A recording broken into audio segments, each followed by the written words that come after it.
कितने पागल हैं ना हम लोग, उन लोगों के पीछे हम खुद को तबाह कर लेते हैं जिनको हमारी परवाह तक नहीं होती।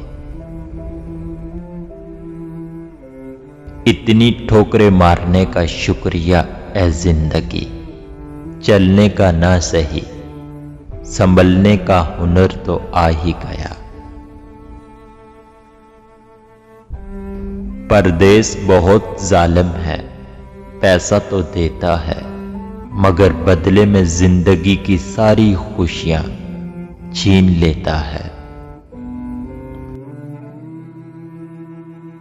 तलाश है एक ऐसे इंसान की जो आंखों में उस वक्त भी दर्द देख ले जब दुनिया कहती हो कितना हंसते हो यार।